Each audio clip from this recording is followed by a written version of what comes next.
Sunday afternoon Yankees games in the next few weeks. Oh, that is too cool. Julie Gilbert was just mentioning that I will be headed to Florida this coming up early next month. First week in March, it looks like. The Blockbuster crew has a pop-up over at the Central Florida Fair. So I was going to wait. I see Julie came in. She is the one running the show over there. And we're going to be interviewing people, sharing what it was like to be in the era of Blockbuster, where you can come, you can chat, you can talk. I'm going to make content while I'm there, discussing all things Blockbuster Video, all things 70s, well, not 70s, 80s, 90s, and early thousands, for sure. I'm excited. Can't believe it. What's going on, Rose? That'll be the first week in March at the Central Florida Fair. So this Thursday, I'm going to be in Batesville, Arkansas. Hey, yeah, a little bit late. What's going on, Dorian? I see you jumped over. Doing well. A little bit late getting started today, but I was just finishing posting a video. All is well. All is doing well. But yeah, I'm psyched. So Batesville, Arkansas. I'll be there Thursday, Friday, Saturday, and Sunday of this week.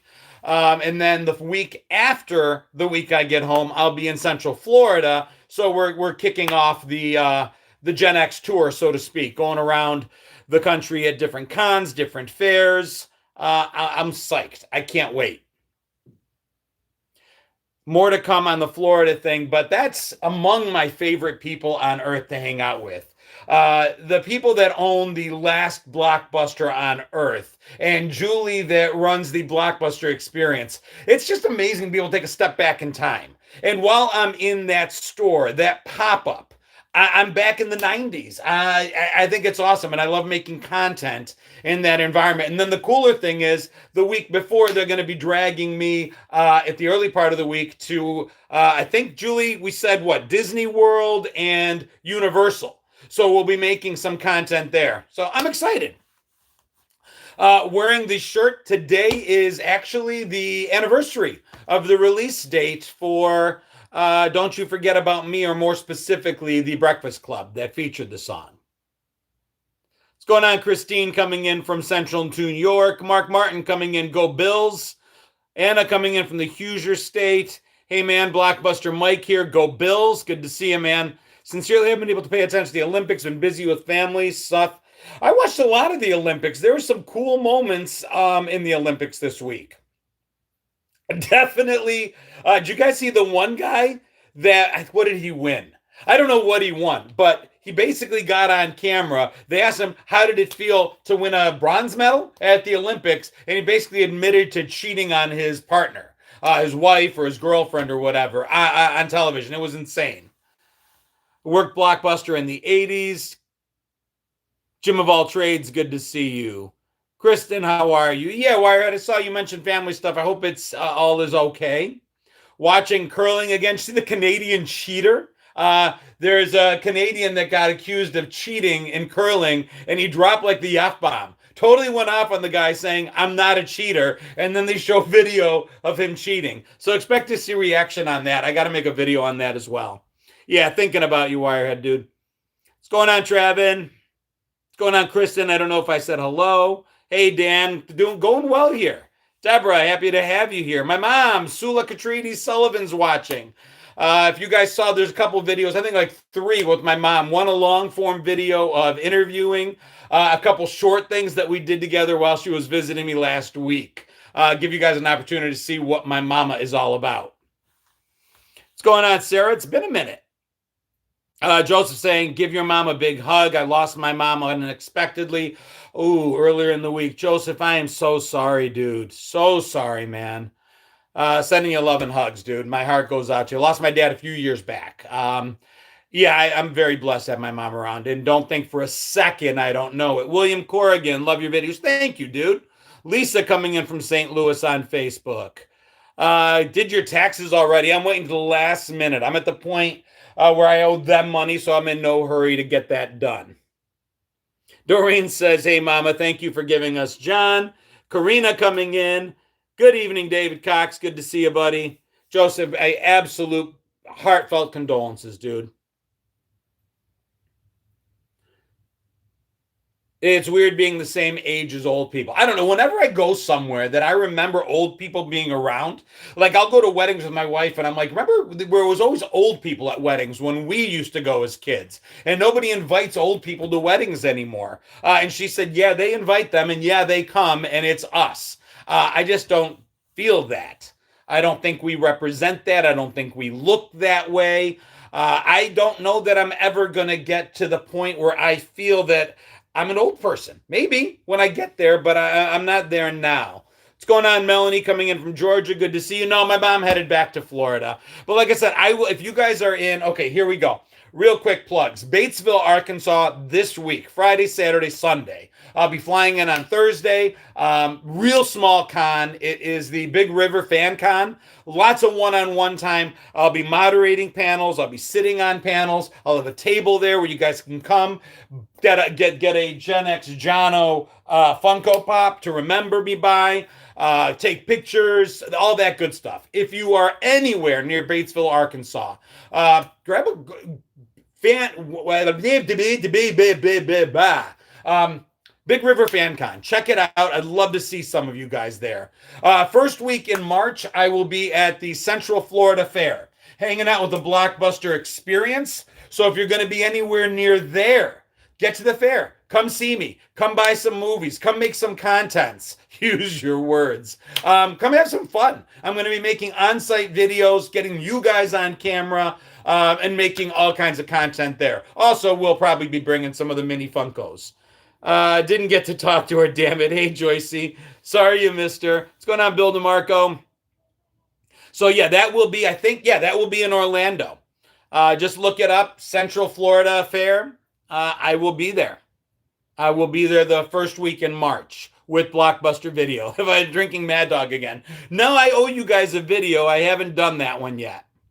Guys, if you look over on Facebook, you see Andrew Bradford. He's a Goonie who runs the Wonderful World of Gen X fan page over on Facebook. If you want to join a group, it's free to join. Click on his name. You'll see his group all over the place. How are you, Boston Bill? Love you right back, buddy. Hey, Baxter, how are you? Mentally, I'm not old, but my knees, ankles, and back, I don't feel it yet either. I don't know. We'll see. What is the bigger city of Central Florida? Well, I'm pretty sure Central Fair is in Orlando. So I will be there that week. You can check genxjono.com. I'm just getting the hard dates right now. Julie invited me out last minute kind of thing, but I'm psyched. And we're going to be having some fun at Disney and Universal too, apparently. One day each, maybe, sort of. I think so. So we'll see. And then after that, I've got Knoxville planned and back in Orlando again in July for the man, it is not working today. Fanboy Expo. Fanboy Expo Con. Love the goatee. Thank you. Tampa, probably haven't got it set yet, but I would assume I'll be back in Tampa for the Tampa Comic-Con. Kids are good, Dan. Thank you. You ought to have some Everclear available. They're doing it without me giving it to them. They're all over it. Thank you. My daughter's not a fan. The 14-year-old. The shirt is in honor of the anniversary of the Breakfast Club. Dude, 85, I think, or 86. Somebody look it up and fact check me, but it is like officially 40 or 41 years old. Mike wants to know what's that on your face. This is, I don't know. I like it. Julie, you don't like it? I'm liking it. Dude, I am so psyched. Julie Gilbert, guys, that's the Blockbuster Experience right there over on Facebook. It's so 85. So yeah, 41 years old. Julie's the one that invites me out to play. And that's exactly what it feels like. She runs the Blockbuster Experience. And I honestly feel like every time they're kind enough to invite me out with them, it's like they're all playing in the backyard. I see their bikes in the front yard. I ditch my bike and we go play. It's a lot of fun. I can't wait, Julie. All of us running around Disney World, if one of us doesn't get tossed, I'll be shocked. Oh, David, I've never been happier to be down south. If you miss Blockbuster, keep watching my page. Join the Blockbuster Experience page over on Facebook. Joyce, you didn't get your flowers for Valentine's Day? I didn't send flowers, but I could send some raisins your way.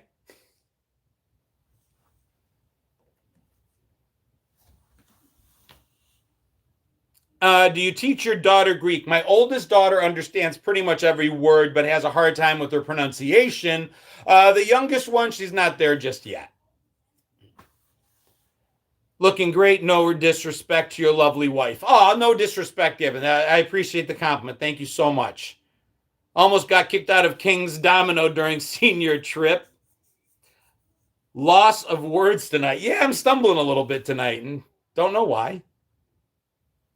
Have a hard time accepting anything from the 80s is 40 years ago. The 80s is always going to be 20 years ago for me.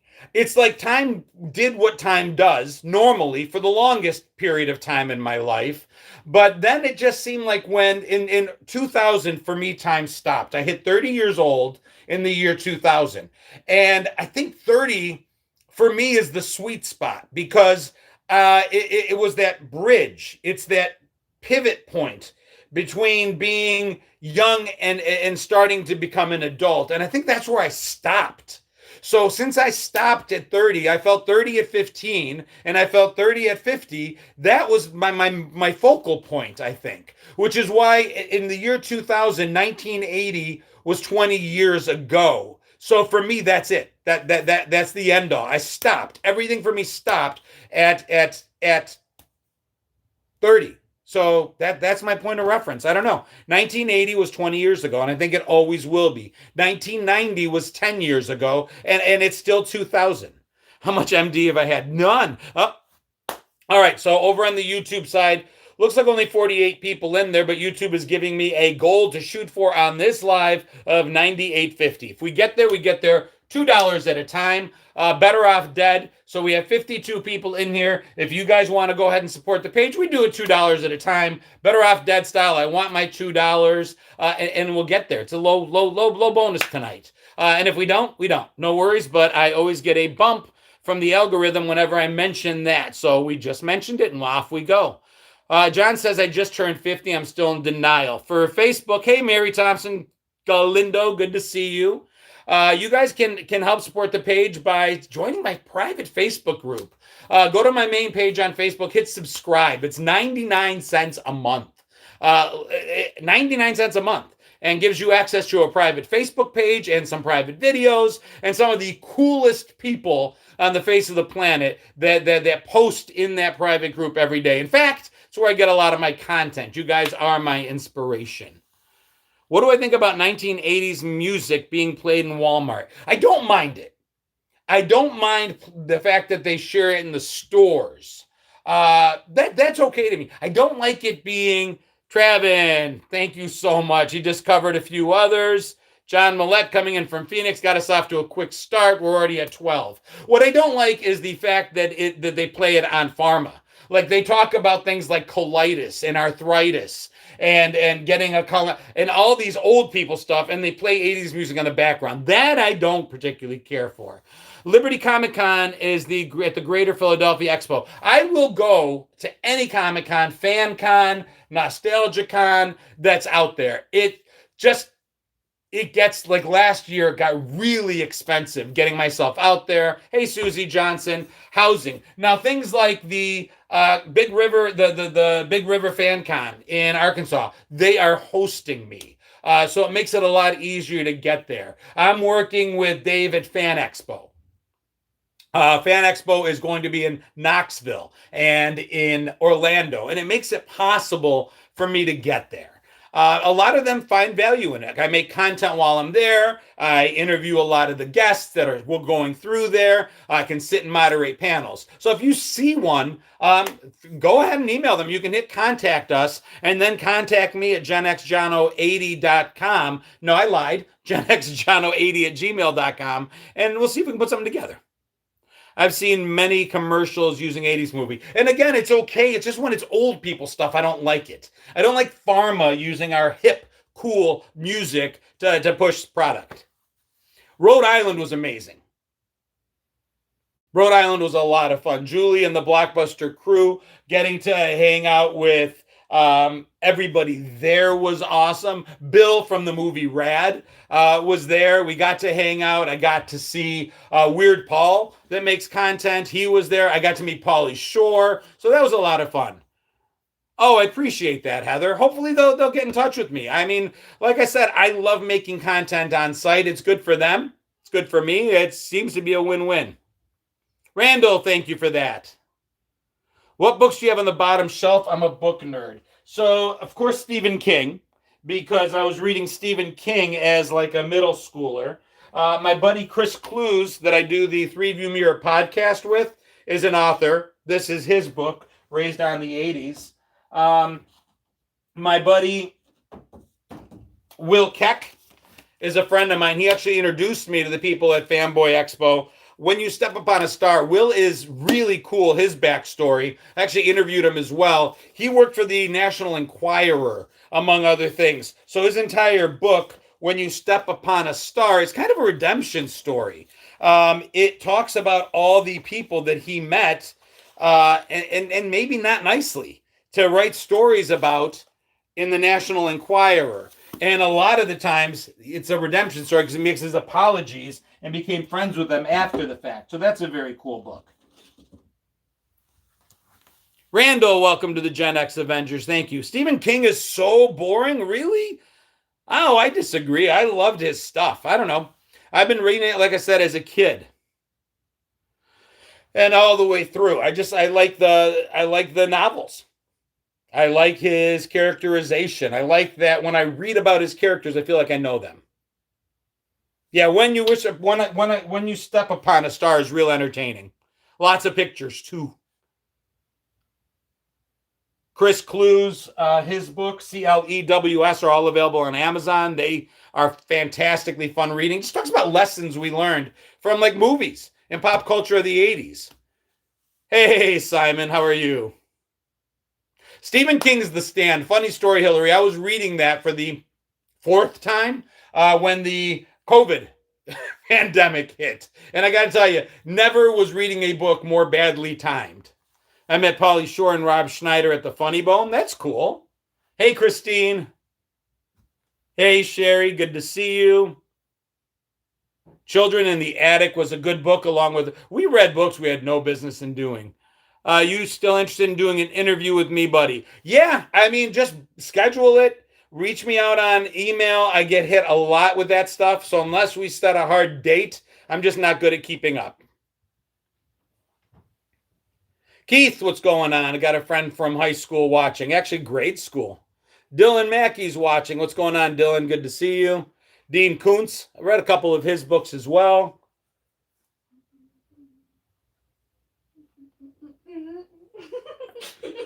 Probably did. You just have to hit me up one more time. Like I said, it's a lot of times I get there's a lot of noise in the background. We have to set a hard date to make it work. Here's my $2. You need your clues, say Belgian Malinois. I don't know what that is. Hey, Chloe, what's going on? Hi. I'm grabbing my pillows to put my new sheets. Okay. Hi, honey. Hi. I hear Cleo in the background. Yeah, she's got a friend over.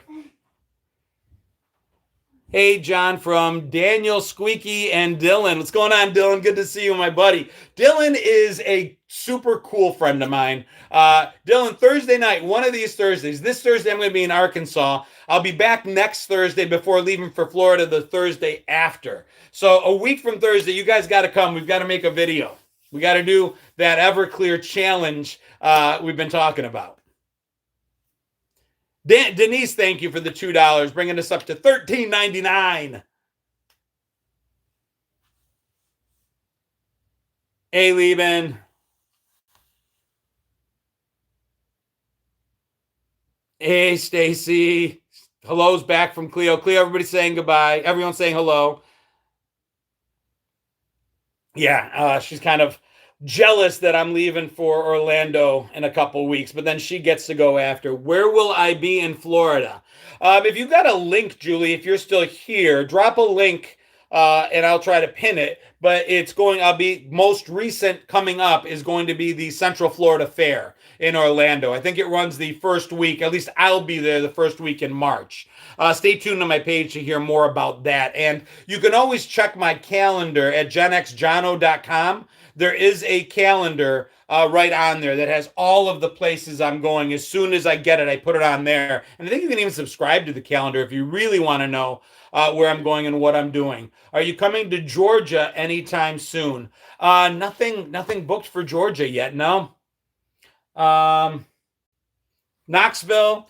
We are working. I'm working with Christy from the '80s to put together a '90s era con, which will be in Tennessee as well.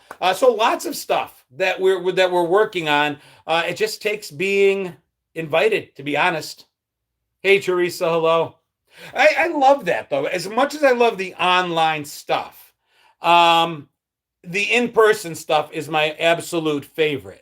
Are we meeting next Sunday?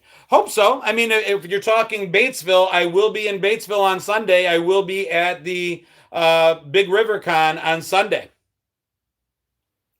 Come find me. Come to Savannah or Statesboro in Georgia, please. I'd love to. I love nothing more than going offline and being one-on-one with you guys. Spring training underway and we'll be in the 60s. I love it.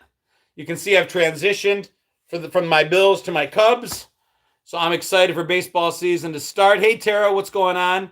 Come to Utica, New York. I don't have much going on in central New York. We do a Gen X era, 90s era bar crawl every single year in Buffalo because that's where I went to college.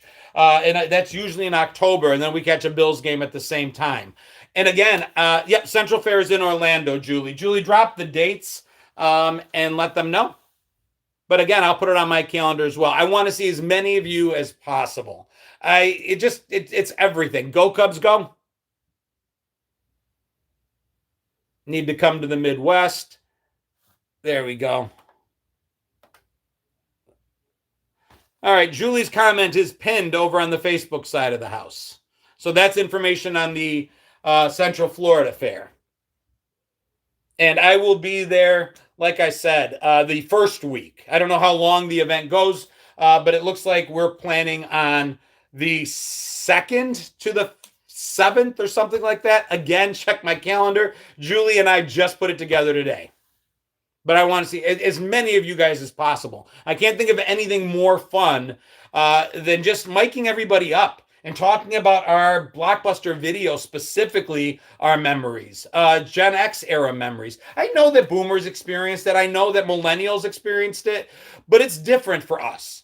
Blockbuster was literally what we grew into. It was there already for the millennials, and then they saw it fade, but we grew into it. We are older than Blockbuster, so we literally got to see the whole VHS experience. We were the first generation of kids to be able to watch movies at home when we wanted to, assuming we could find the VHS tape. Other generations, yes, after us, they got it on VHS, then they got it on Laserdisc, then they downloaded and streamed it, then they got it on demand.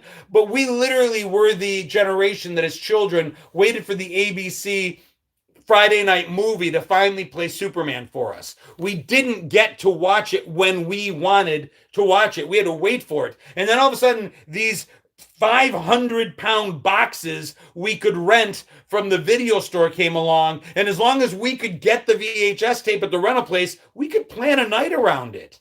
It's amazing. What's going on, Curtis? That's different for us. I don't gatekeep. I don't mind when other generations say, hey, I relate to that. But the stuff I talk about most often is stuff that was completely and totally us. We were the MTV generation. It was us as kids that were there at the inception. We're the Blockbuster video generation. It was us that were there as kids at the inception. We're the Toys R Us kids generation because we were there when toy stores got that explosion and went from just being the little KB toy place at the mall to being an entire store that was enormous. Kitty City, Toys R Us. It was incredible. That's the stuff that I love to talk about. I'd love to come to Seattle. Same answer. If somebody can work to get me out to the West Coast, I would be there in a flat second. Now, a little late, Cindy, but we're late getting started as well. Throw in your $2 and everything is forgiven.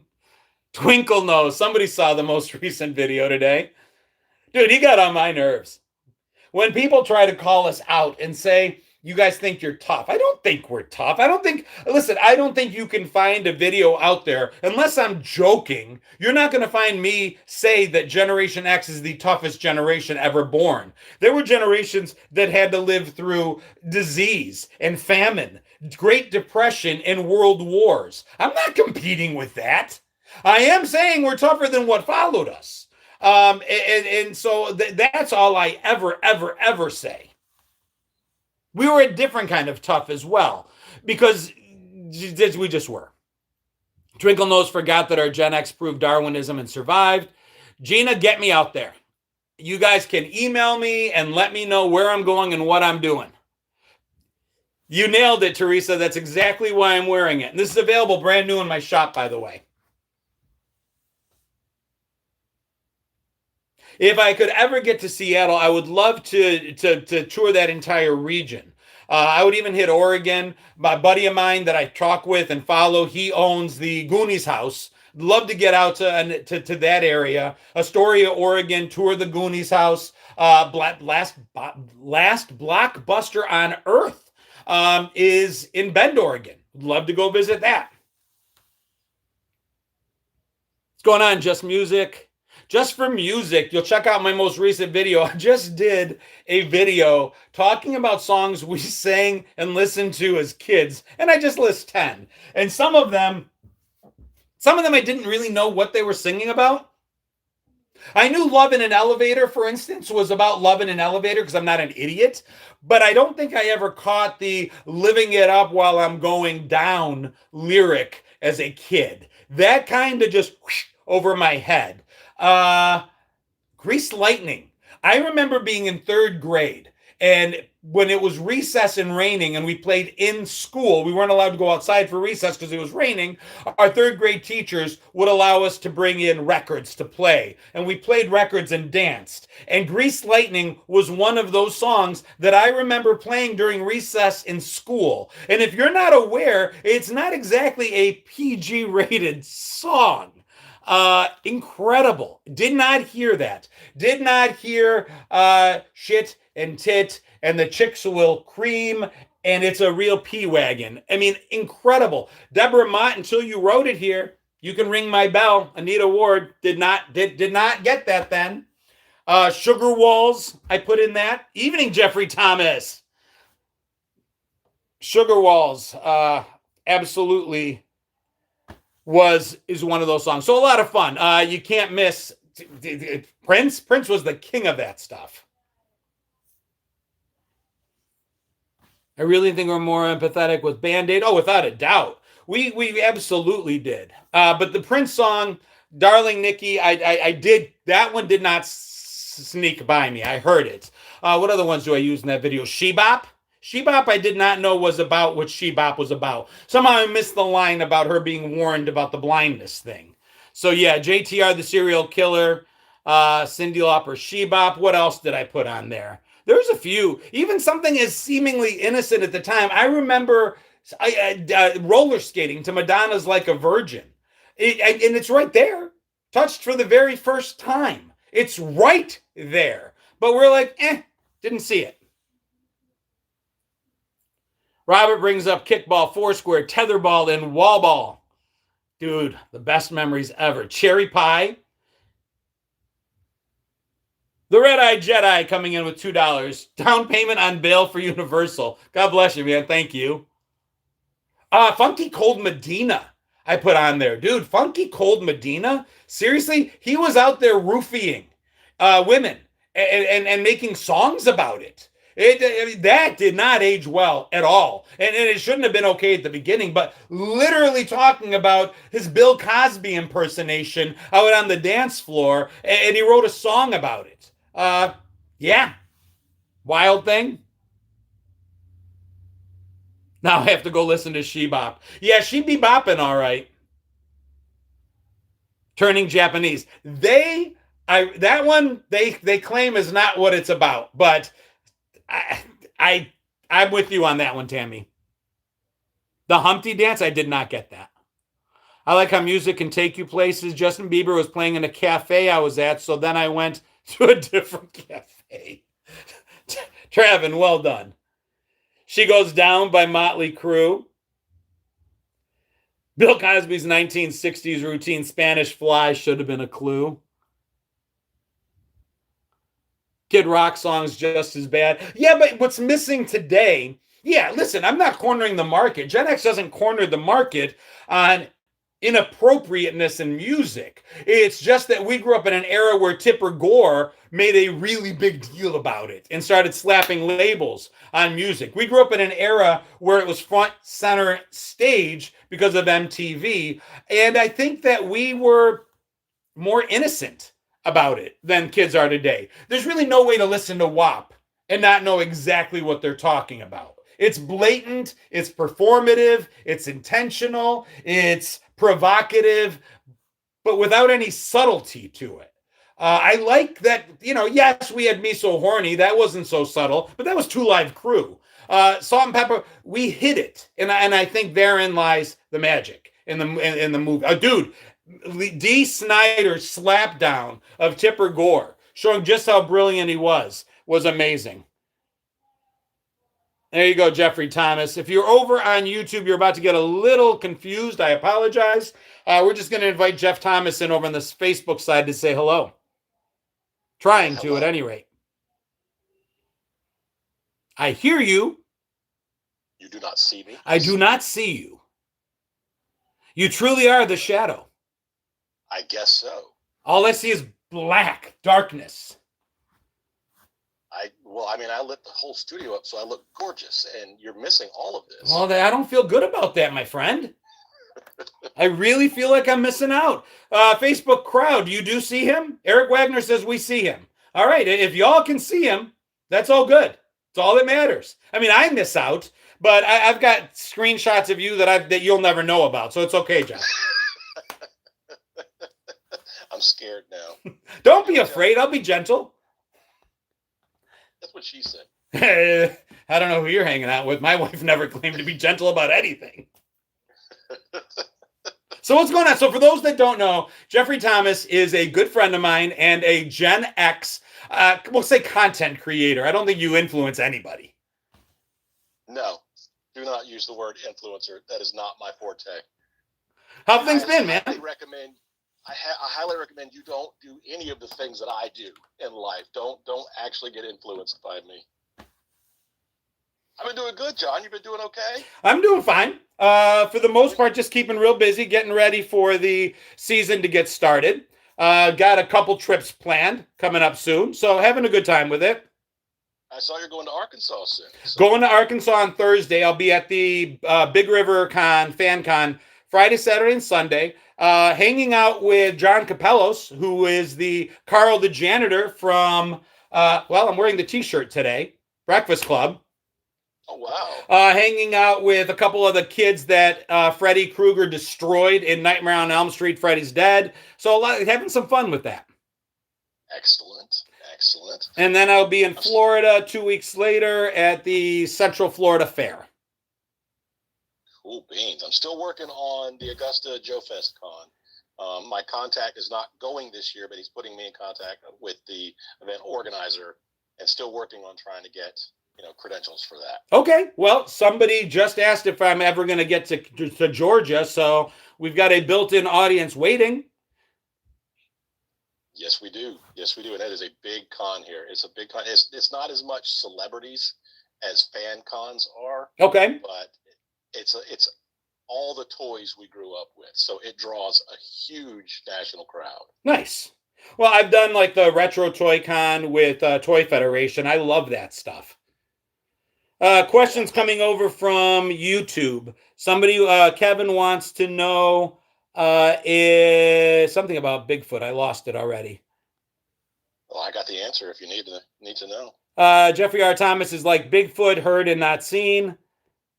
Something about, have you given Bigfoot his jacks yet? I don't know what that means. I missed it. Kevin. But at any rate. Is Jacks? I don't know. Jacks. They went by fast. Maybe it was Jack Links. Oh, that sounds about right. I don't know what that means, but that sounds right. I have given him his Jack Links, yes. Okay. Yes. Has he given Bigfoot any Jack Link's jerky? Absolutely, I have. I don't know what that means. You've never seen the Jack Links commercials? No. Doreen is asking if you've rebuilt yet. Have I rebuilt yet? I would assume she means the house from caving in during the storm.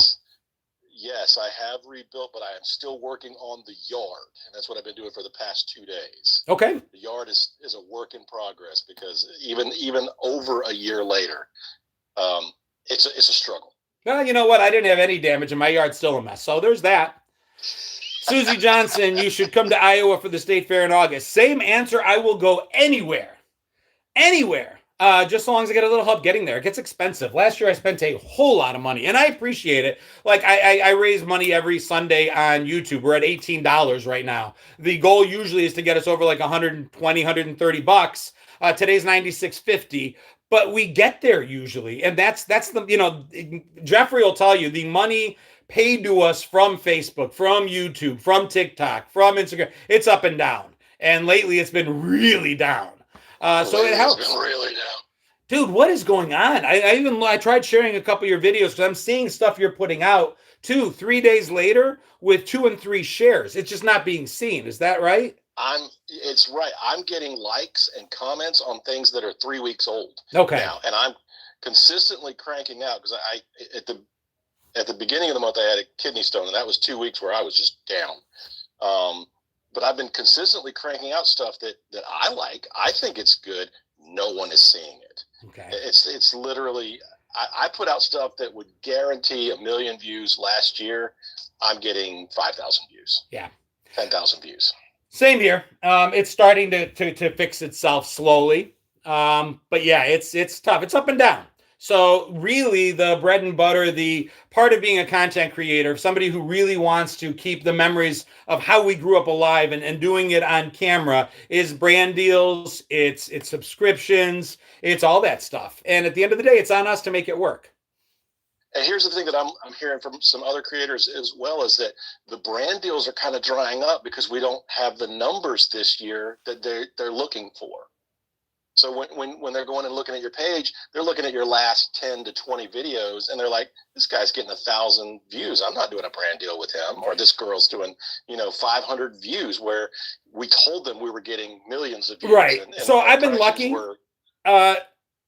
Julie says, so Julie's from the Blockbuster experience. She goes, we got 700,000 views with the worst video. Julie, the worst thing you can do is put out a video you love. That's like guaranteed going to crash and burn and do nothing. But I went from 30 to 70 million views a month to about 6 to 7 million views this month. So, I mean, at least the numbers are still somewhat impressive for me. But yeah, if you're not seeing me and you guys are popping in here on the live and you don't see Jeff and you used to, that's what happens. It's not us. It's them. It's definitely them. We haven't done anything to deserve being throttled the way all of us. Just for Music says, FYI, I often go back to older videos of YouTubers I like and comment on the old ones. YouTube is probably still my favorite platform in terms of pushing out old and new content based on just true analytics. It's YouTube. Facebook plays games. For now, YouTube seems to be more consistent. Kevin says, so everyone needs to go over to Jeffrey's page and like and share everything constantly. That would probably help. Go there via my page and then go to him. I love you, man, but I got bills to pay. No kidding. That sounds like a you problem. I'm never visiting where you live. No, thank you. I don't know what that means, Susie. Susie replied to Jason. Oh, okay. I'm like, huh? I'm like, I'll come. I saw Christine said she's not been seeing my videos lately. Christine, I assure you, I've been putting them out. They're just not getting impressed at all. So I was talking about, and I just did a video today that I'm hoping will do well, and I keep it short enough so that I don't get a content strike. But we were talking about songs from the 80s and 70s and 90s growing up that we might not, I did a video, I Love in an Elevator, Pour Some Sugar on Me, Sugar Walls, Grease Lightning, She Bop. Does any one of them, of course, anything by Prince, does anything jump out at you? I'm turning Japanese. See, people mention that they're at an interview. They said that's not what that means. They're lying. It's like Blue Oyster Cult talking about "Don't Fear the Reaper" wasn't about the S word, about self opting out as a couple. They that was "Don't Fear the Reaper" was about. Have you ever listened to the lyrics of "Don't Fear the Reaper"? Yeah, I didn't get that, but I'm a little dense, and I often hear things that I like. I did a clip just saying that I just figured out that Phil Collins was saying "Oh Lord" in the air tonight instead of "Hold on," and everybody blasted me. They're like, "It's obvious he's saying "Oh Lord." I hear "Hold on." I think it's like that green needle meme. Oh, maybe. Whatever word you're reading, you could hear "Hold on." I grew up saying "Oh Lord," but I listened to it again when you posted that meme, and I understand how you could think it was "Hold on." I really, when you're thinking "Hold on," that's what it sounded like. Yeah, and people. One thing, somebody's like, "Stop trying to use clickbait." I'm like, "What do you clickbait with that?" Like, dude, I'm saying I'm an idiot. That's not clickbait. Self-deprecation is now clickbait. Yeah, I guess, or just sharing, because I find that stuff interesting. Wow. So was Hanson's Mbop about what Shebop was about? I think Hanson was a little too wholesome to talk about that sort of thing. Maybe, but I don't think so. Go back and read the lyrics of that song. Forget the Mbop part. Read the lyrics of the song. 10-year-old kids should not have been singing about stuff like that. It's about you just have to go listen to I heard an acoustic slowed down version of the song where they take out the sugary poppiness of it, and it's a well-written piece of music. They were actually really good songwriters if they were the ones actually writing their songs. Yeah, and I think they were. Joshua says, like the UFOs. Yeah, that was another one. On Boston's albums, the spaceships, I did not realize until this week that they were guitars. They were guitars. The only reason I knew that is that my sister had a boyfriend at the time who was a huge Boston fan. And he would come in, of course, with the LPs, the giant albums, and would show them off and talk about how they were spaceship guitars. That's the only way I knew about it. Otherwise, I would just thought they were fiery spaceships. Christopher Clark says, I like and love on your content, but it's hard when Facebook intermittently has been banning me over the last couple months for liking and loving posts. Yeah, it'll do that too. I try to comment on the posts and respond to you guys, and then every now and then I'll basically be told by Facebook, that's enough. Yeah, you've talked enough, you've chatted enough, and you're done. And then I'm done. Ted Nugent's Wango Tango. I've got my mind set on you is not as innocent as you. I got to rehear that then. I would have to listen to it. I can't see George Harrison. I mean, all I think of is I got my mind set. Doesn't he just keep saying that over and over again 100 times? It's a very repetitive song. It's George Harrison. Kisses, Love Gun, and Lick It Up. Well, Kevin, I mean, they're not hiding that. Kiss never wrote a song that wasn't about sex. Never. Not one. That can happen. We have a lot to talk about. I missed something. Strip by Adam Ant. Again, he's not burying it. It's there in the title. There was a book that came out 30 years ago. Excuse me while I kissed this guy. Oh yeah, with other my favorite misheard lyric of my life was Billy Joel. Scenes from an Italian restaurant, right? You ever hear the song A Bottle of Red, A Bottle of White? Yeah. Okay, so Brenda and Eddie were the popular steady and the king and the queen at the prom, riding around with the car top down and the radio on. Well, Billy Joel, whenever he said Brenda and Eddie, he referred to her as Brender. And I'm telling you, there was a period in the late 80s, early 90s where I was convinced the entire song was about the life and antics of a girl named Brenda Renetti. Listen to it. It's there. And it works. Brenda Renetti, she was, I'm like, that damn Brenda. But yeah, I was singing it loud and proud one day. And a friend of mine looked at me and said, what are you singing? And I'm like, this song, Scenes from an Italian Restaurant. He's like, that's not the lyrics, dude. So, I think the number one most misheard lyric from our youth. I know what you're going to say. the Bruce Springsteen song by Manfred Mann's Earth Band singing Wrapped Up Like a Douche. That's it. Yep. I knew you were going to say it. Wrapped up like a douche. Blinded by the light. Wrapped up like a douche. I don't. Every last person. I don't even understand the real. So wrapped up like a deuce. Revved up like a deuce. Revved up. Revved up like a deuce. Yes. And I hear wrapped up like a douche. And I heard wrapped up like a douche, and so did everyone else. What's going on, Melvin? Yeah, Facebook is not being nice to us lately. At all. The only thing y'all could do for those that care, and I'm not saying you should. You guys all have lives. You often just get on and see what's shown to you. But you can go right to the person's page and just start at the top and work your way down for entertainment. That's one way to reset the algorithm. It's also a way of deciding, like we do with television. I'm going to put it on the channel I want to see. And that's what I tell people. I don't very often let TV dictate for me what I'm going to watch, and yet we do when it comes to social. Right. No, not you, Trav, and I wasn't talking to you when I said you all have lives. You continue to go to my page and watch every video or else. Come to my page for a hot second. Just a little bit. He's one of my YouTubers. YouTube's been doing well for me. Hey, Katie Jane. I have enough subscribers to monetize, but I don't have enough watch hours because I'm not very good at consistently uploading there to get the watch hours. When I load in one, I load on all. And I'm doing a lot of stitches and remixes, and so I don't want to download somebody else's work and put it on YouTube as my own personal original. I feel bad about that. See, I don't so much. Number one, especially the stuff I use. People are like, where's the original video? I'm like, I'm not sharing it because most of what I use is intentionally put out by them to be provocative. These are people that their main content isn't Gen X, but they figured out somewhere along the way, if they call us out, we're going to show up in droves. So you'll see their pages about what it is, and they'll get 200 or 300 views, and then they call us pieces of crap, and we show up and they get a ton of views. So it's intentional, it's performative. So I'm like, you know what? No, I'll use it. But I'm not, I'm just going to use it to give my input, but I'm not giving you the attention you're so sorely lacking.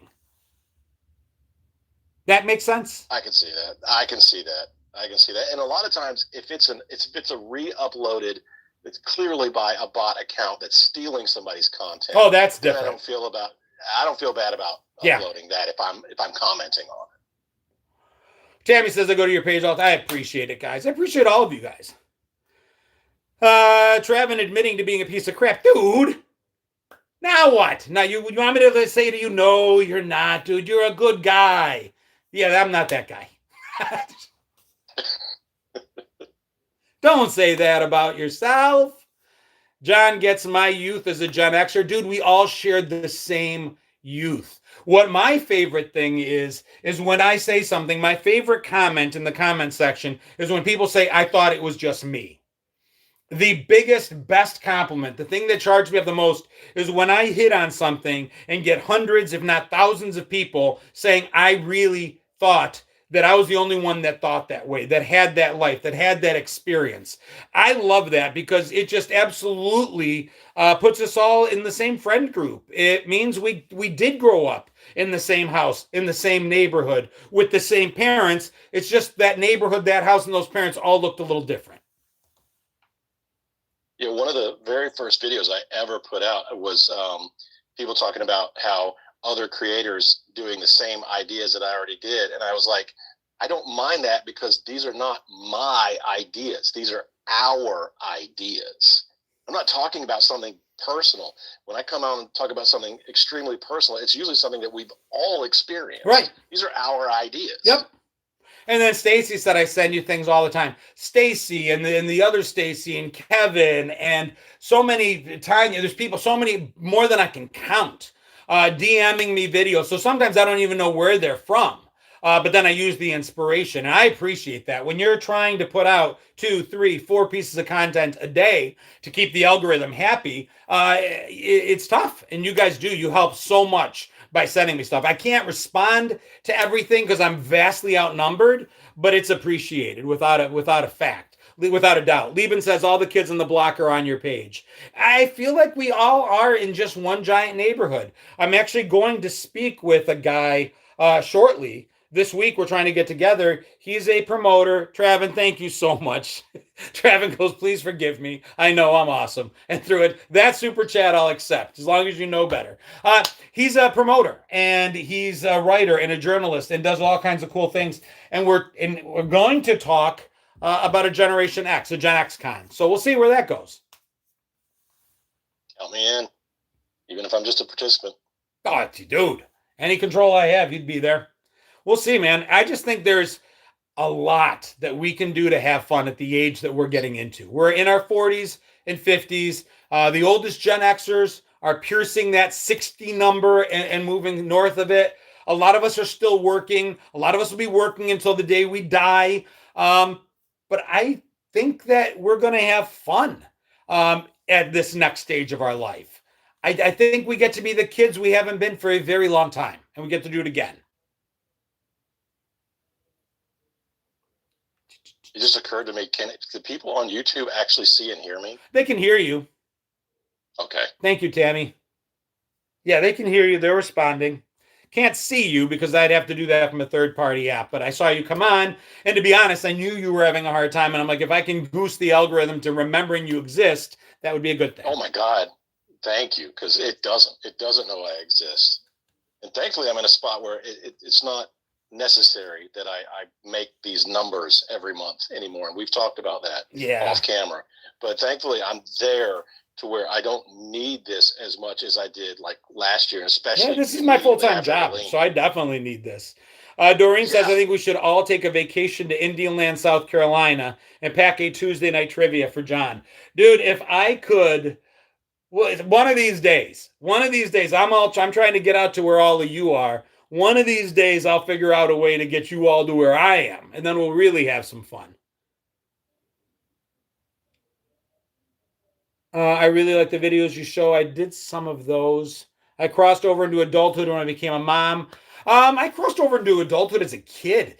We were told things that I don't hear kids being told anymore. I never told my kids growing up that they should be little ladies and gentlemen. I expected my kids to be and act like kids when they were kids. Well-behaved kids that understood rules and consequence, but kids nonetheless. I think our generation was really expected at times to be what they called little adults. Fair?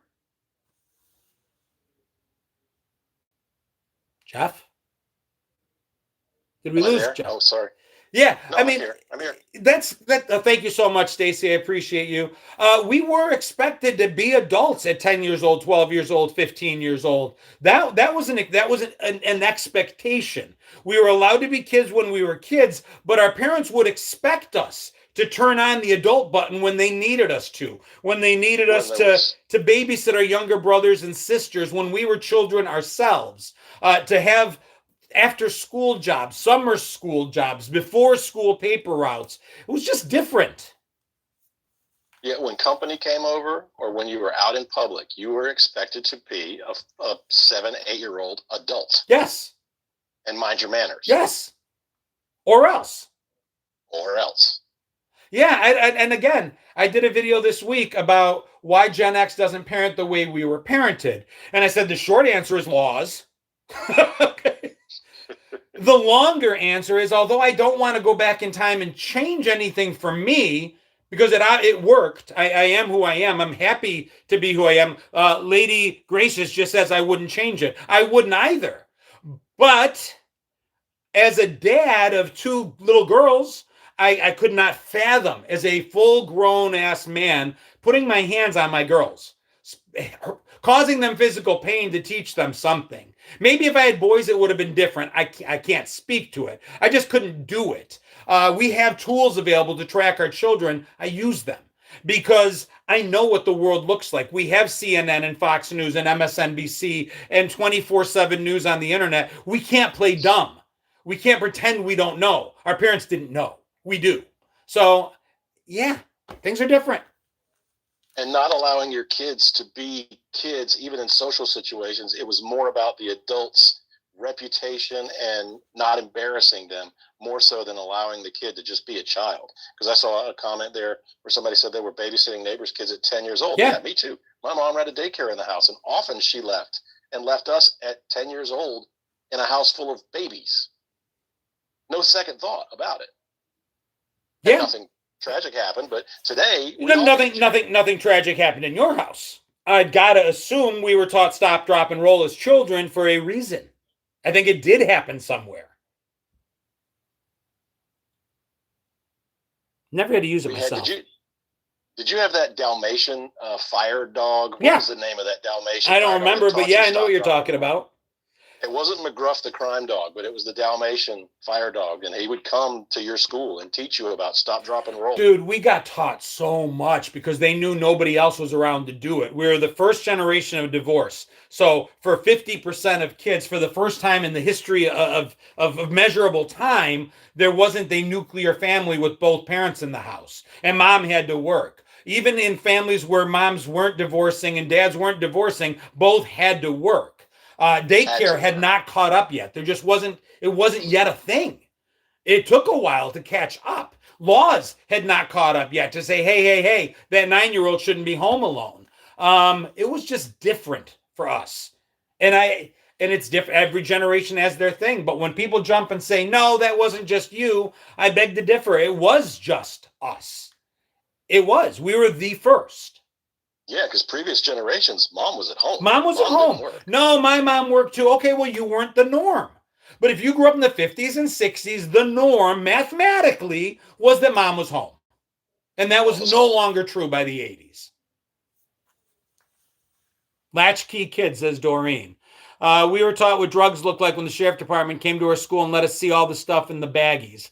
My Jewish mom always asked, did you remember your books? My Greek friend's mom said, did you remember your lunch? McGruff wore a trench coat. McGruff actually got arrested. You know that, right? No, what? The voice actor for McGruff. You can look this up. The voice actor for McGruff did time. He take a bite out of crime. Yeah, take a bite out of crime. Take a bite out of the illegal drugs and munitions he was trading out of his house, apparently. He did some real time. How's that for Gen X? The guy telling us to be, that if that doesn't tell you all you need to know, nothing will. All right, I'm putting that in the queue. I'm looking it up. Yeah, no, it really was a thing. McGruff did time. I'll beat you to making a video. Someone took a bite out of his ass, I'm sure. It's pretty rough being McGruff, says Ultra. McGruff was a bad dog, he says Joseph. Tammy shooting in, he was gangsta. Yeah, I mean, we had so many people trying to fill in the blanks. Think about, when's the last time you saw a PSA on TV? We had, this is your brain on drugs. We had Bugs Bunny telling us, keep those pot handles turned in. And the coiled cord around the appliance that turned into a snake because it was dangerous. We had Tot Finder stickers being put on our bedroom windows telling everyone in town, pedophiles included, which bedroom exactly the children were in. We had Mr. Yuck stickers that we ourselves had to go put on poisonous stuff in the house. It was different. It's 10 p.m. Do you know where your children Yes! For me, it was 11. It always played before your nighttime news came on. And in Buffalo and Rochester, that was 11 p.m. So we got an extra hour. An owl that says, give a hoot, don't pollute. Dude, I remember as a kid driving down the highway, and there was never a moment that the car in front of you didn't just throw out an entire McDonald's meal out the window. It was so common. Have you ever seen Mad Men? I've seen some shows. So there's a scene in Mad Men that does it perfectly. They're all out for a picnic. And when the picnic is over, all the trash is on the blanket. The mom picks up the blanket, does one of these where she tosses it and throws all the litter everywhere as they leave without a thought about it. There's a reason that Indian was crying. He was definitely crying in that field for a reason. For a reason. We trashed the shit out of the country growing up. Pollution and littering. litter bugs, and there was a thing. It was a whole ass thing. Ron Burgundy parodied that in the original Anchorman when they're walking through the park right before they meet the Vince Vaughn news team. They're eating hot dogs and everything and walking out. And they just toss it on the ground and keep walking. Sally Ann, thank you so much for the stars. Appreciate it. We're actually at 240 stars. If we get to 500, it's telling me it'll start something. Lightning round. I'm sure it's not. Anyway, thank you. Over on the YouTube side of the house, $37.99, still about 60 shy of the goal. Again, Trevin, sit down, keep your finger off the button. Looking just to get there $2 at a time if we can do it. We play the better off game. I want my $2, better off dead. If we can get there $2 at a time, we try not to hurt anybody. I don't want anybody ever donating more to the page than they can afford. But most of us, if you've had Starbucks this month, you can throw $2 my way.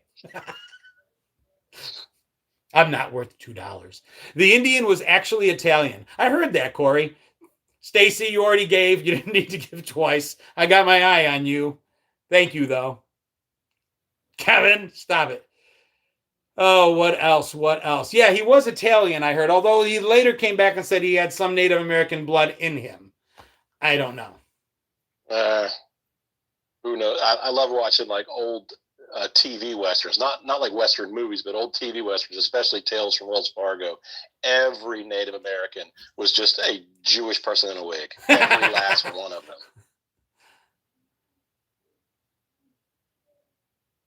I love the fact that anyone who raps on Gen X, I don't care because I'm Gen X. That's what we do.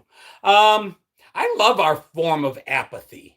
I think it's we're not 100% apathetic. We couldn't be because we're the, again, generation that as kids saw the advent of an entire culture of people taking responsibility for one another. And what I mean by that is we grew up watching We Are the World, grew up watching Band-Aid, Hands Across America, Farm Aid. For the love of God, is there any one of us who didn't finally talk their parents into donating like, what was it, $2 a month to adopt some kid in Africa?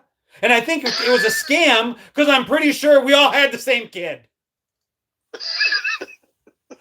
Captain Spammer, thank you so much. Appreciate you. I mean, I'm not making fun of it. Yeah, we went trick-or-treating for UNICEF. But I'm telling you, the adopt a kid, you got pictures of him playing soccer. You got pictures of him with like a wooden bowl eating what he says is the first meal he's had in months thanks to your support. Dude, number one, the kid owes me a letter. It's been a long-ass time. Number two, pretty sure I saw his picture on the refrigerator at my neighbor's house. So... Sally Struthers. You guys are watching a video be made in real time. I keep thinking of Sam Kinnison's bit about all that. Stop sending them food. Send them U-Hauls. I never saw that. That's good. Oh my God, look it up. It's just the Sam Kinnison bit about child hunger campaigns. You will cry from laughing. I can't do it on here because your video gets shut down. But yeah, send $5 to a kid in Africa. I'm living on a $2 allowance. You got an allowance? You privileged little fuck. John Mullet just donated $10 for the children. Jerry's kids donations. Elizabeth, that was the one night our TV didn't turn off at midnight. That was, what is it? Labor Day. Labor Day was the one night where the damn emergencies, the tone didn't come on turning off TV. And we begged our parents to let us stay up all night to watch some idiot juggling as they go into the phones and announcing totals. But I loved that. Charo was there every year. Charo was everywhere. Coochie. Every Labor Day, Charo was hoochie coochie coochie. Oh, Ed McMahon.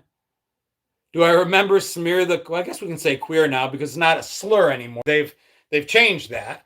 But yeah, we did change the name to Kill the Man with the Ball because it was a slur for quite some time. So we stopped using it. The telethon. But that's what I mean. So we're not completely apathetic. Apathetic. Might be pathetic. We grew up caring. We were like this generation that could see the world around us more and more than generations previously. But we also, I think, are really good at compartmentalizing and saying, okay, I can do something about this. So I'm going to, or you know what? No, I can't do anything about that, and I got to work tonight. And I've got this girl asking me to go meet her and her friends out and have a good time tonight. So I'm doing that too, and I'll worry about this thing I can't control later. We really can turn things off. Whereas today's kids, and I mean this with compassion, today's kids don't know how to turn any of it off. And that's a problem because you need to turn things off in life. You can't let all of it hit you all the time. It's not survivable. Definitely not. I think a lot of us helped stop littering because we got community service as teenagers. I never got caught. Look at these eyes. I'm so innocent. I never did either if my mom is watching. It was the best time of our lives. We just didn't realize it. I hope not, Corey. I hope not. I hope that's not true. I don't want that to have been I don't want the best times of my life to be in my rearview mirror.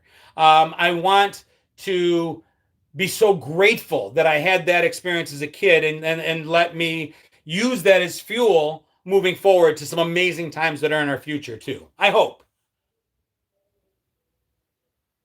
We didn't grow up with phones and tablets and stuff like that.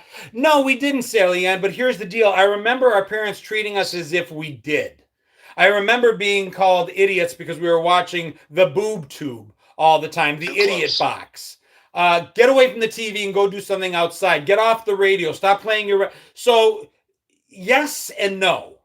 I played hours and hours and hours of Atari 2600 as a 9-year-old. So I know that was part of when Nintendo came out, all bets were off. I remember being, my kids aren't watching, stoned out of my mind in college and playing Sega hockey. So we had, that's what I mean about being the bridge generation. We had both. And eventually we got phones in our rooms, the rotary phones, or sometimes you press the button and you have to wait for the rotary to happen. Touchtone. And if you had a TV in your room, it was black and white and on an antenna. Yep. You didn't have cable in your room. Black and white, 19-inch Emerson was my first TV in my room. No, you're 100% right, Sally. It was different, Sally Ann. I'm not debating the point. I'm just saying that I think, again, it comes to balance.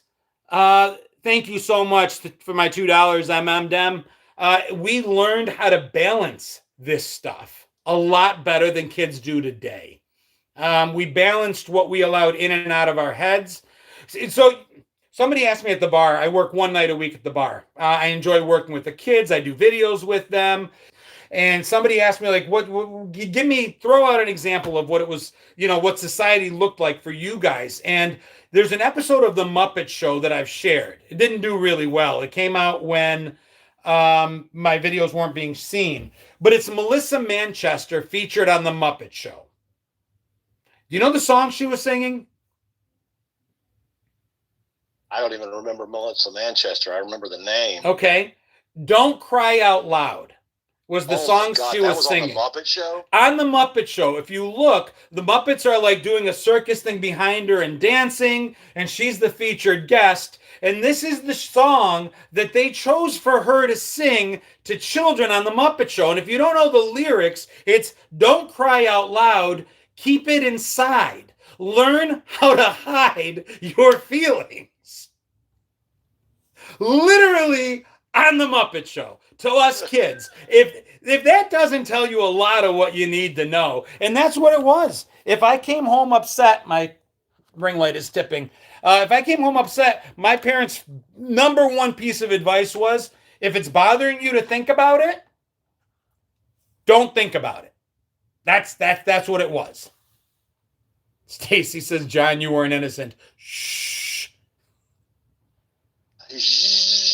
Let's Roll saying, love your videos. Solid performance. Says, oh, hey, what's going on, Ultraman? That's everything, though. Learn how to hide. Keep it inside. Stuff it down. That was it. That was everything. And I make fun of it. And yet, most recently, probably in conversations with my oldest daughter, who's 22, I've realized it's not necessarily bad advice. KJ, I live in Indian Land, just south of Charlotte, about 20 minutes south of Charlotte. It's not necessarily bad advice. We were the first generation to tell our kids it's okay to have feelings, it's okay to talk about it, but I'll say it over and over again. They shouldn't be having all their feelings all the time. Right. Time and place. Time and place. I get kids coming into work, you can see it on their face. I'm like, what's wrong? I've had a bad day. Okay. Did somebody die? Do you need to go home? Is there somebody in the hospital? No. Okay. Put it away. Let's get to work. As soon as you punch in, that's done. Yeah. That's done. You can have those feelings when you punch out for break and then Sure. go home, but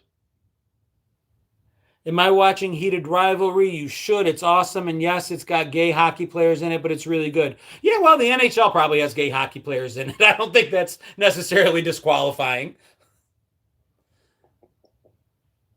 The adults are talking. I bet Stacy and I got lots of stories about you. Katie Jane. Shh. Katie Jane is a college friend of mine.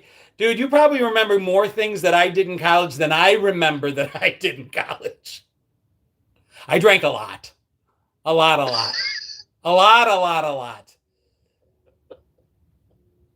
I still have people from my old college days down in Florida that tell me stories about me that I have genuinely no memory of. Oh, Dan, the breaking news man says, John, you're my own brother. Dude, that's awesome. I love this more than anything. I really, truly do. I chose to be a content creator. I'm doing this for a living. I hope I make a small difference somehow.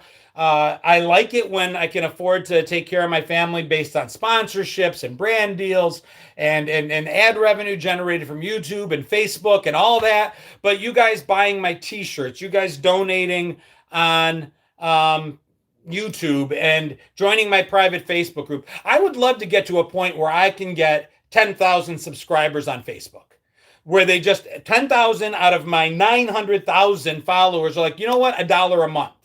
The good amount of good I could do in the world with that amount of money, that's the dream. The dream is that a small percentage of my followers on Facebook one day wake up and go, $1 a month? I can do that. And then everything changes. Jeffrey is actually in Georgia, not in Florida. His home base is in Georgia. I'm in Georgia, but I grew up in Florida. Doreen was asking what part of Tampa, because I see she's Doreen, Tampa Bay. Yep. I actually did live in Tampa, just outside in Brandon, so I know where she's at. She just said she's from the Clearwater area. I spent a lot of time in her little town. Lopez says, you make my husband and me laugh our asses off. Three things I try to do. I want to make people remember. I want to make people understand. And I want to make people laugh. That's really probably the top three. Watching your content every day makes my day better. Dude, appreciate you, Goonie. Hey, from the UK. Kevin wants to know if I was a bigger fan of the Von Erichs or Dusty Rhodes. The Von Erichs, 100%. 100%. The Texas League was the most exciting wrestling at the time. Couple questions. Am I still in New York? No, we left upstate New York, Western New York back in 2016. We live outside the Charlotte area now. How many platforms am I on currently? I was at 900,000 on Facebook. I'm losing followers daily for some strange reason for the first time ever. I've lost more followers than some people actually have, but I'm at like 898 there. Instagram, I'm at like 260. YouTube, I'm at 208. TikTok, I'm at like 350. So it's really those four: YouTube, Facebook, Instagram, and TikTok. Some fake ass copying your content now. People do it all the time. None of the platforms really care enough to stop that from happening. It goes with the territory. I hate when I see them getting more views than I get. Then it bothers me. I'm actually in South Carolina, but I'm a border guy. North Carolina border, I can throw a rock at it. I'm just 20 minutes south of Charlotte. All my socials are listed in my bio on all of my pages. There's a link tree on every one. And then you can always go to genxjono.com as well and just see everything there. Not all my videos. I don't upload all my videos, but you can see everything about me there. Jeff, I grew up in Dallas. We would go to the Sportatorium to see Von Erichsen. Absolutely the best wrestling there was. They had the great kabuki. Oh my God, it was just the best wrestling, and I watched all of it. I watched all of it until the WWF. Now the WWE took over pretty much everything. Travis says, I have one sub on YouTube. Maybe if I posted more than once every 10 years. Yeah, that helps. It helps a little bit, but don't be fooled. I've been on YouTube since 2005 or whenever it started, and I only have 1,000 subs. So. Yep, we share. Yeah, Facebook's number one. Two things you can do if you like a creator. You can share their content. Even I think if you hit copy link, they consider that a share. So you don't necessarily have to throw it out there, but it helps if you like something, you share it on your page, then new people see it. The other one is you can favorite, I guess. And if you save something, they think that's good. Listen, at the end of the day, you can't go chasing an algorithm. Sharing is always fun though, because that way you can do it. YouTube is the same way.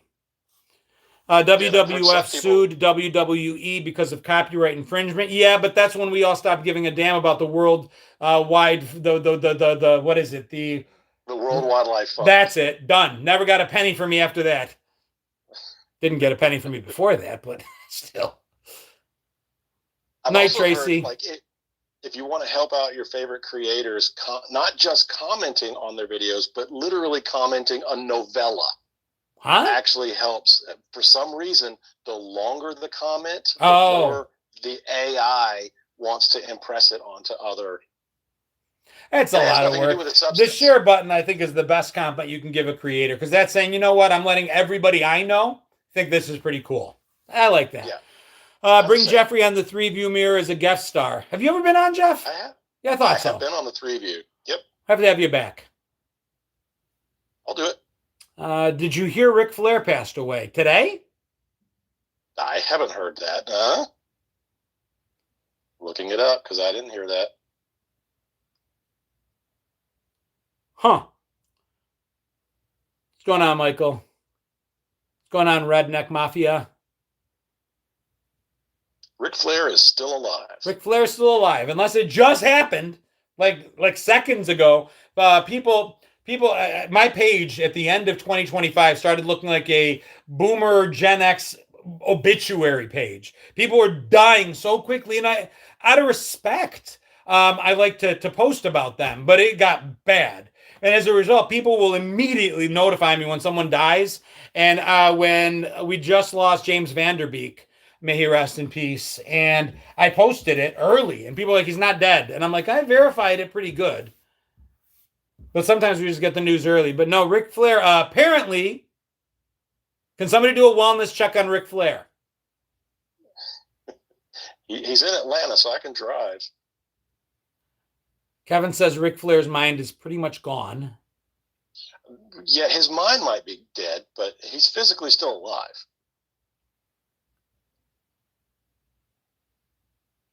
All right, 61.99, 90. What was it? 96.50. Close. We've got 104 people sitting in the YouTube spot. If you've never once bought a super chat for $2, this is the time to do it. Or not. Is this why I didn't do a year in memoriam video for last year? The reason I didn't do the year in memoriam video that I usually do is because so many other people did them. And to be honest, when I do them, and this is going to sound so lame, dude, it depresses the shit out of me. I'm like, after pulling video footage, because I like doing more than just pictures, I will put stuff that they did that, dude, I am so like done.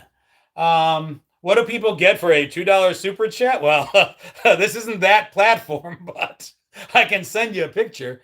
I don't know. My undying thanks. I know what you're talking about, John, though. I did an entire memoriam video for Loretta Swit when she passed, because we actually followed each other on Twitter back in the days when I was on Twitter, and I put together the video, and it depressed me so bad. I deleted it and couldn't put it out. I didn't even bother posting it because it was so depressing. There's certain Matthew. I remember Matthew Perry hit me really hard, not because I knew him, but because it felt like you knew him. There's certain celebrities that you really feel like it helps when they play themselves on television or in the movies. If you saw Matthew Perry, it didn't matter what he played, it was him. Every single thing he did, that was him. You saw him in interviews, still him. So, I mean, you feel like you get to know them. But yeah, that's why I don't do the in memoriam anymore because it takes me out for a few days. I don't like it. A picture on the day they die so we can all talk about it. I love doing that, and it's cathartic and it's cool and it brings us all together, and I feel like it's respectful. But to do a full blown video, it got to be too much for me. Robin Williams was the worst for me. A few stand out for me. Robin Williams, because he seemed so full of life, and to realize what he was going through while bringing us so much joy and laughter, that kind of hurt. John Ritter, because he was young. Oh, I think I'm older than he was. I think I'm older now than he was then. Older. I am older than John Ritter was when he passed. Yeah. But that one, 53. that one seemed like really off. Not that 53 is young or old, but it's too young to die for sure. And he just seemed always younger than that anyway. Paul Walker, I could see that.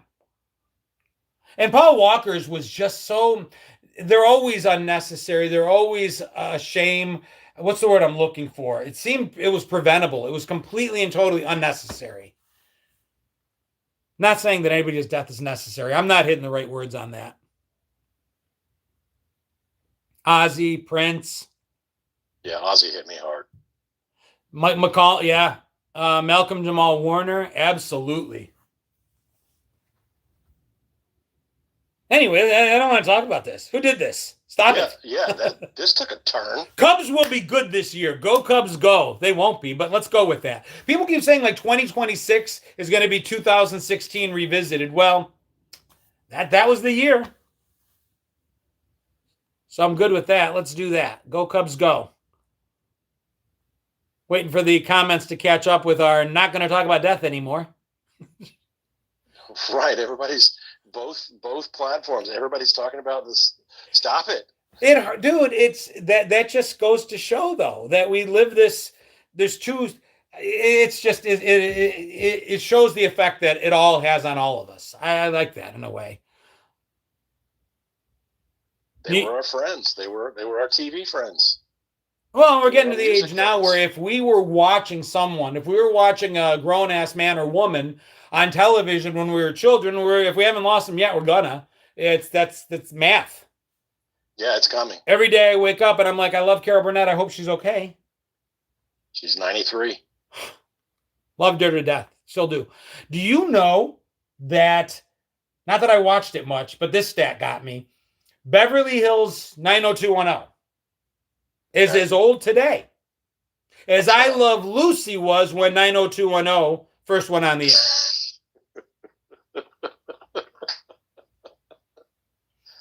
Oh, that hurts. Yeah. John, that hurts. My wife and I'm a big Olympics fan, and the announcer like 2 hours ago was on TV talking about this skier's first time on the podium was a quarter century ago in 2002. I literally turned off the television. We talk about that every episode of this, that if we were remaking the Wonder Years today based on nostalgic age, it would be based in 2006. Happy Days would be 2006. And think about how different the 1950s were from the 1970s. The bell bottoms, the saddle shoes, the poodle skirts, the cars. I'm like, we looked at it and laughed. Like, oh my God, the 50s, this is the 70s. The 80s certainly weren't that different. The 70s, I still don't see it.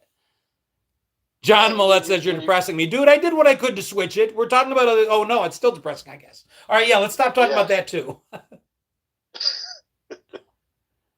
Doreen says 25 years ago we lost Dale Earnhardt. Has it really been 25 years ago since? No, it's been 5. She's a liar. She does that a lot. Shut Doreen, your stinking dirty mouth, Doreen, and stop lying.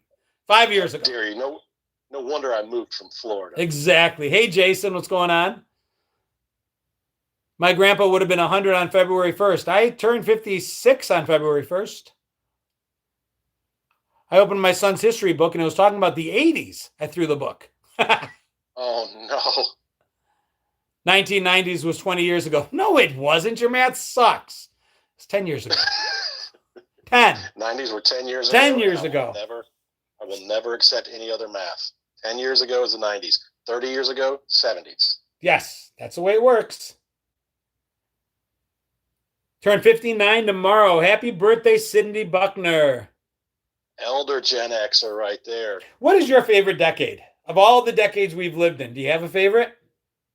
Probably the 80s because of the innovation of arcade and music that changed so rapidly, and the advent of going from, you probably the same, going from childhood to teenage years. Yeah. And having relationships where girls were no longer icky or the opposite sex was no longer icky. You know, that transition through the 80s up to the 90s. The 90s were probably my personal best decade, but the one that I have the most nostalgia for is the 80s. Getting a lot of 90s, a lot of 80s. I do videos where I talk about those 30 years for me, the 70s, the 80s, and the 90s, and I love them all for different reasons. The 70s, I was 0 to 9. If anybody doesn't love that period of time when they believed that magic existed in the world, that was 0 to 9. That's when Santa was flying in the sky, and I'm not saying he still doesn't. For my younger people, I will always hear the bell and I will always believe, but you believed in a different way. So that's magic. Going out and exploring on your bike and getting lost and wondering if you're ever going to find your way home when you're really only a mile or two from home. So yeah, the 70s were that. The 80s was John Hughes. I was 10 to 19. So that's Breakfast Club. That's Pretty in Pink. That's 16 Candles. That's Better Off Dead. I still need my $2. We're about $20 off. Not you, Stacy. Not you, Travin. That was amazing, dude. The 80s, you had every kind of music known to man. I could listen to John Denver or Madonna or Michael Jackson or Whitesnake or Kiss or Poison or Kenny Rogers and Dolly Parton singing Islands in the Stream, for crying out loud. I didn't change the radio because it made no sense to. Why did it tell me Jeffrey is watching, bring them on camera? What? You're still here, right? I'm still here. I wonder who they're asking me to bring on camera now. My God, do I have a clone already? I don't know. Somebody's cloned me in the past 30 minutes. So, I mean, that was the 80s for me. It was MTV. It was Atari 2600. It was pocket full of quarters and I'm heading towards the arcade. It's the first real freedom because in 86, I got my permit. In 87, I got to drive a car. That's the 80s. Yes, I watched Beaches. Bette Midler is a national treasure.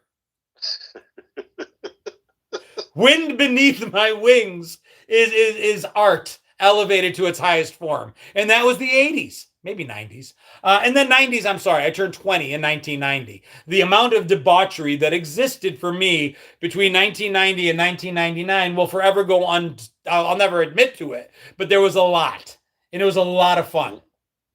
100%. Camp Donovan, thank you. But I won't watch Blues Brothers. I've tried twice now. Twice. What? Listen, dude, if you Sacrilege. no, there's movies that if you didn't see them when you needed to see them, you're not going to enjoy them. You have the privilege of nostalgia building it up. The movies we watched and loved in the 80s and into the 90s, if you haven't seen them, they're painfully slow. They don't get to where they're going for like 40 minutes. I'm telling you the truth. I tried twice. I can't do it. Painful. Oh my God. It's a slow burner, I'll give you. Yes, but it is so worth. No, because by now I've already seen the good parts. Sorry, no need. I've never seen 16 Candles. But I've seen what's happening, hot stuff. I saw her get felt up by her grandmother. I've never seen Pretty in Pink, but I've seen her wearing that ugly doily with Jake Ryan in the car. What else is there to see? Dude, she's wearing a doily to prom. She was not Pretty in Pink. I'm sorry. That color did nothing for her. A ginger should never wear pink. I'll go with you on Pretty in Pink. That was not my favorite, but 16 Candles is so quotable. So incredibly quotable. Dude, I could make like 15 videos out of this interaction. This stuff is gold. Fast Times was the best. I could never get. So I watched Fast Times at Ridgemont High for the first time last year.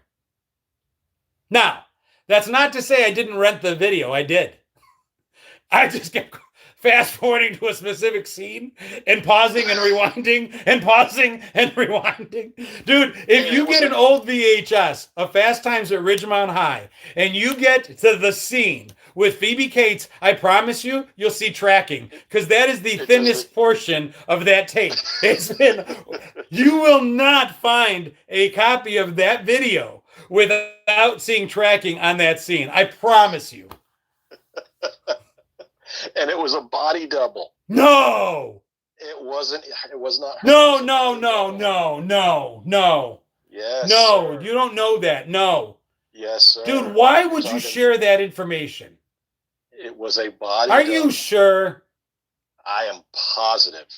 How are you positive? Because I literally just watched like a behind the scenes of it, like within the year, talking about how it was a body double. I'm going to pretend that I'm mentally rewinding my brain. Delete? You can pretend all you want. Okay, it's gone. Never heard it. She was a minor, wasn't she? If she was a minor, then that is true. Like Brooke Shields had to have a body double. Brooke Shields had a body double in Blue Lagoon because she was a minor. Thank you, Jason. But not in Sahara, and not in. There was another movie she was in where it was filmed overseas where there was no body double. Karen says, I've never seen Neverending Story. Oh, don't watch it now. It will not hold up. Oh, I don't know. You had to have seen it as a kid. You know they're remaking it. No, I'm sure. I love this. That is the. Did you see the AI of this scene? Somebody used AI to pull the horse out. To pull the horse out, and it still doesn't work. No, of course it doesn't work. I still have the trauma. Listen, it didn't bother. What was the kid's name? Artak, and I never remember his name.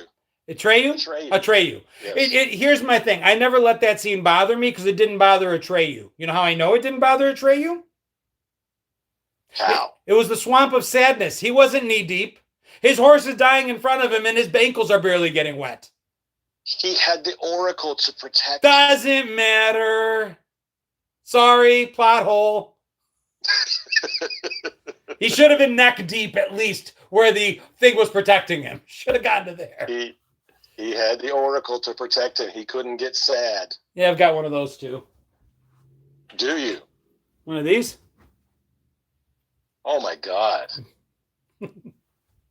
No wonder you've never seen the Blues Brothers. You don't need it. I love the toys. I've not seen you take a drink of anything tonight. No, I didn't actually. Yeah. I usually have my Jolt Cola with me, but I didn't bring any. Yeah, I love the toys too. I'm showing all my room to the people on Facebook. Nice. We're at an hour and a half. I'm running late. I should have cut this a long time ago. But now we're $10.30 from goal. So YouTube will double if I get to a certain level. That's part of the program I'm on. So they always give me a goal every week. And then if I make it, I get more. But, okay.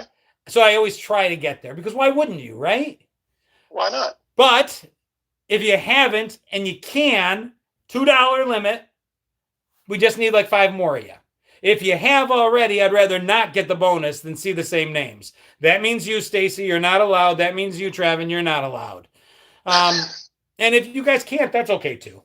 But it'd be silly not to mention it one more time just because. And we already got there. Camp Donovan gets us there in one lump sum. Dude, thank you so much. Yeah, and that's the only reason. I'm like, if they're throwing free money at me on that side and I can get people to get there, small donations. You know, I don't want to hurt anybody. Thank you so much, Camp. I appreciate it. Phil Collins 420 says, get out of here. I will. Now I can. I feel called out. I don't know. But yeah, my point was, if you haven't seen those movies, then Great Outdoors, I loved. That was the movie. Phoebe Cates has funky bottoms. Thank you. I think somebody verifying. Easiest nude scene she's done. Yep, body double. All right, well, that's ruined. Thank you for that. Not necessarily. No, that's necessarily. Why is it I can only see a Josh Allen bobblehead? You don't see me? It's not Josh Allen. Actually, if you go to the Florida Fair in March, or if you go to Batesville, Arkansas to see me at the Big River Fan Con, you can get me to sign and buy one of these. It's a little miniature Gen X Jono Funko. I had 50 of them shipped out to Arkansas waiting for me. I didn't want to just sign a picture. That seemed so goofy to me. But because they're sponsoring me, they give me table time, and it's kind of the way it works. They pay to get you out there. They pay for you to stay and all that good stuff, and then you hawk some stuff. So that's the bobblehead. That was me. And I will be selling those. White River, Big River, White River. I said White River. What's going on, Brian? Yeah, White River Fan Con. Just mentioned it. Brian will be there as well. Anne Marie, right there. We were just talking about it. This is what I'm going to be giving. Brian told me we had just sent these out. So they are there waiting for me. White River Fan Con, Batesville, Arkansas. I will be there Friday, Saturday, and Sunday. I can bobble my head now. Yeah. Yeah, Great Outdoors. Dude, I loved it. I can quote every line from that movie. I saw it the other day to show my girls. It was so painfully slow getting going. Can you order the bobbleheads anyway? You can. But I'm going to give the people at Big River, did I say Big River? White River Fan Con first look. And then from there, I will post some links where you guys can get your hands on a little Jono. That sounded almost pornographic. Ooh. You can have a little Jono. A little Jono goes a long way. You can have it right back. Any chance coming to New England? I'd love to hit Boston if there's a fan con up there that's willing to have me. Sorry, Kristen. Big Bear. Couldn't come to Rhode Island. Any plans for Connecticut? Rhode Island will probably happen again. Not sure about Connecticut. All right. Well, dude, this has been fun. Very fun. For those Always willing to go on. Jeffrey R. Thomas, correct? Yes. And you Yes. spell Google your me name the old-fashioned way. I spell it the correct way, sir. Jefffery. ERY. Yeah. Yes. R. Thomas. You can find him on Facebook and Instagram, but primarily Facebook. Primarily Facebook. I am on YouTube. I commented on there. So if you see me, go ahead and give a sub. I don't post there a whole lot, but I'm trying to get better at it. Come on, JJC. It's that little Jono. It's fun. Put him on a shelf. John Capello's Carl the Janitor. The Breakfast Club will be there. You can talk. Dude, when it comes to White River Fan Con, that is the thing that I am most excited about. There's going to be, like I said, people there. Ricky Dean from Nightmare on Elm Street. He's the one, if you don't know, the death scene in Freddy's Dead where he's got the hearing aids and then the hearing aid basically like envelops his entire ear. That's him. He's going to be there. Carl the Janitor, John Capellos, he was the good adult, the smart adult in the room. Yeah, there was Principal Vernon, but he was a bit of a dick. Carl really told them what was going on. I love that. I can't wait to talk to him about what it was like working with John Hughes, what it was like working with the Brat Pack when they were just getting started. It's going to be an amazing, amazing convention. It's going to be tight, small, intimate. We're going to have time to talk to people. If you're anywhere near Batesville, Arkansas, this weekend coming up, I would love to see you. If you're not going to be there this year, I'm going to be giving lots of content for you guys to see, but being there would be awesome. So that's the thing for this week. In terms of what I'm doing, Tuesday night, I'm still doing trivia, 7 p.m. Eastern time, Gen X era trivia on my YouTube channel. And then we are doing tomorrow's 3-View Mirror, 7 p.m. Eastern time, also on YouTube. Yes, he was the groom to Molly Ringwald's sister. So definitely a lot of stuff to talk about. And then 2 weeks later, Central Florida Fair in Orlando, Florida. So I will be out and about. All right, y'all. Jeff, loved having you on here, brother. We'll see you soon. See you soon. Peace and love to everyone. Out.